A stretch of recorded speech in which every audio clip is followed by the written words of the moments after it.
जेव्हा लोक पहिल्यांदा चेरिल स्ट्रेड यांचे टायनी ब्युटिफुल थिंग्स हे पुस्तक ऐकतात तेव्हा बहुतेकांना वाटते की हे एक सेल्फ हेल्प पुस्तक आहे. लोकांना अपेक्षा असते की यात आयुष्य सुधारण्याचे उपाय असतील, काही नियम असतील, काही सोपी उत्तरं असतील. पण हे पुस्तक तसं नाहीये. हे पुस्तक तुम्हाला वरून पाहून काय करायचे ते सांगत नाही. हे तुमच्या शेजारी बसतं, हे माणसासारख्या आवाजात बोलतं, हे आधी ऐकतं मग उत्तर देतं. आणि या पुस्तकाची सगळ्यात मोठी ताकद म्हणजे ते आपले विचार कसे समजावते हेच आहे. टायनी ब्युटिफुल थिंग्स हे डिअर शुगर या नावाने लिहिलेल्या सल्ल्यांच्या पत्रांचा संग्रह आहे. लोक शुगरला तेव्हा पत्र लिहायचे जेव्हा ते पूर्णपणे गोंधळलेले असायचे, जेव्हा ते दुःखात असायचे, अपराधीपणात, रागात, एकटेपणात किंवा भीतीत असायचे, जेव्हा त्यांना कळत नसेल की नातं सोडायचं की टिकवायचं, माफ करायचं की दूर जायचं किंवा फक्त जगायचं कसं. आणि शुगर त्यांना सरळ स्वच्छ उत्तरं देत नव्हती.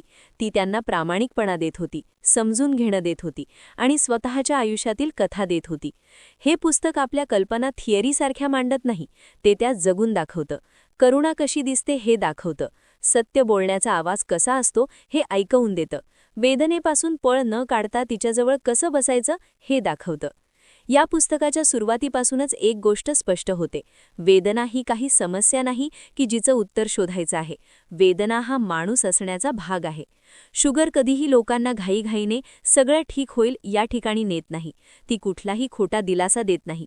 ती लोकांसोबत तिथेच थांबते जिथे ते आहेत, दुःखात, संभ्रमात, पश्चातापात.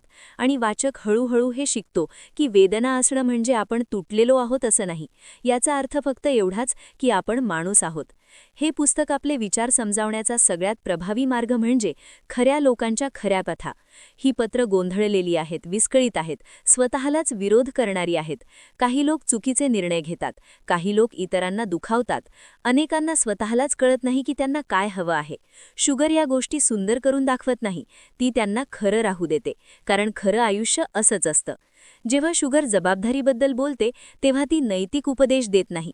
ती एका स्त्रीची कथा सांगते जी ठरवत आहे की लग्नात राहायचं की बाहेर पडायचं. ती एका माणसाची गोष्ट सांगते जो विश्वासघाताशी सामना करत आहे. ती एका अशा व्यक्तीची गोष्ट सांगते जी मोठं नुकसान झाल्यानंतरही पुढे जगायचा प्रयत्न करत आहे. जबाबदारी ही संकल्पना न राहता एक अनुभव बनते.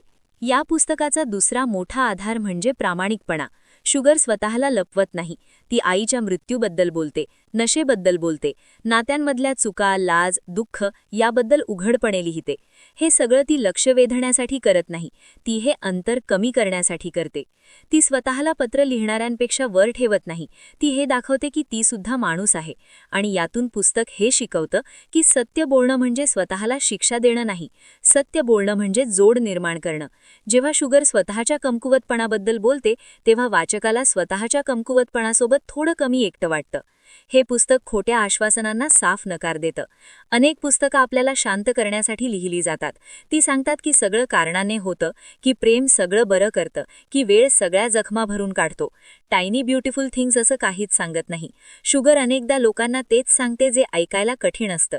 ती सांगते की काही लग्न संपायला हवीत, काही आईवडील कधीच बदलणार नाहीत, काही नुकसान कधीच समजणार नाही, काही स्वप्न कधीच पूर्ण होणार नाहीत. आणि हे सत्य स्वीकारणं हीच या पुस्तकाची नैतिक ताकद आहे.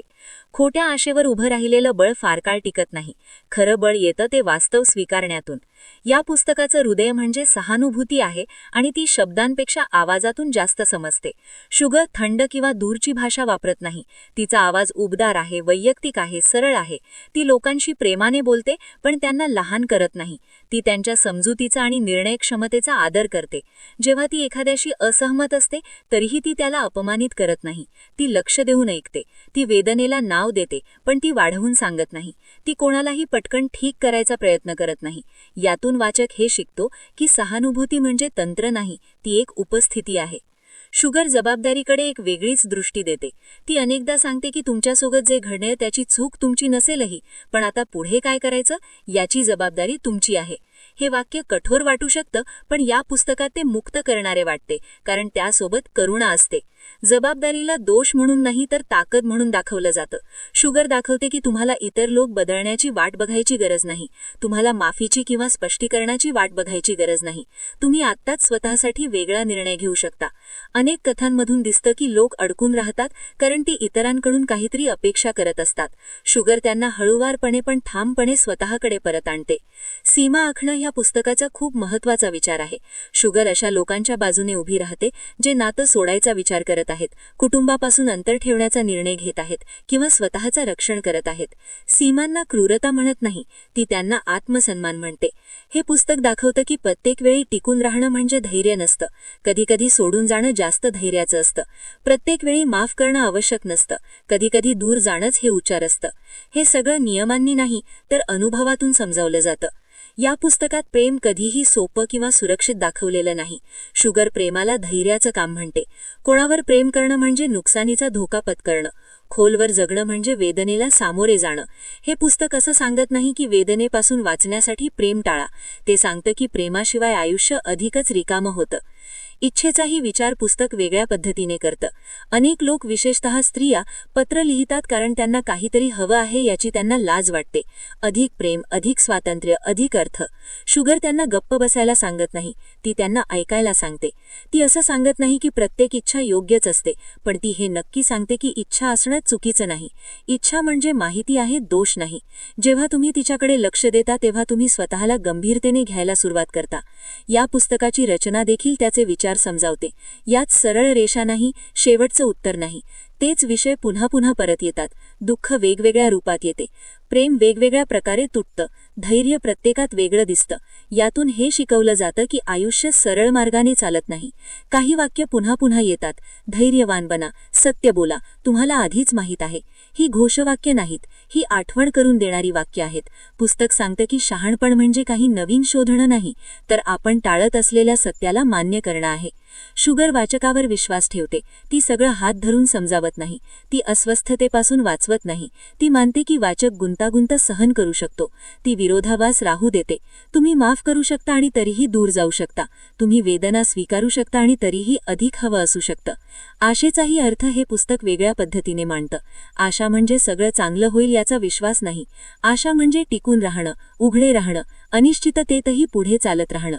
अनेक पत्रांचा शेवट आश्वासनाने न होता एका कृतीच्या आवाहनाने होतो. सोडा, थांबा, बोला, खोटं थांबवा, पुन्हा सुरुवात करा. यामुळे पुस्तकाचे विचार प्रत्यक्ष आयुष्याशी जोडले जातात. टायनी ब्युटिफुल थिंग्स लोकांना दुरुस्त करायचा प्रयत्न करत नाही. ते त्यांच्या शेजारी बसतं, त्यांच्या वेदनेला मान्यता देतं, त्यांच्या आयुष्याला किंमत देतं आणि याच मार्गाने ते आपले विचार समजावते. हे पुस्तक वाचून तुम्हाला कोणतंही सूत्र मिळत नाही, कोणताही फॉर्म्युला मिळत नाही, पण तुम्हाला हे नक्की शिकायला मिळतं की सत्यासोबत कसं बसायचं, कसं ऐकायचं, स्वतःशी खोटं न बोलता दयाळू कसं राहायचं. म्हणूनच हे पुस्तक लोकांच्या मनात राहून जातं. ते तुम्हाला उत्तरं देत नाही, ते तुम्हाला एक आवाज देतं. असा आवाज जो तुम्ही हरवलात तेव्हा पुन्हा ऐकू शकता, जो सांगतो तुमची वेदना खरी आहे, तुमचे निर्णय महत्त्वाचे आहेत आणि तुम्ही तुटलेलो असतानाही धैर्यवान असू शकता. शेवटी टायनी ब्युटिफुल थिंग्स आपले विचार त्याच प्रकारे समजावते जशा तो जगायला सांगतो. सत्य बोलून, नजरेआड न करता, वाचवायचा प्रयत्न न करता, प्रेम करून आणि हे मान्य करून की छोट्या छोट्या सत्य, छोट्या छोट्या दया आणि छोट्या छोट्या हिंमत एखादं आयुष्य पुढे नेण्यासाठी पुरेशा असतात.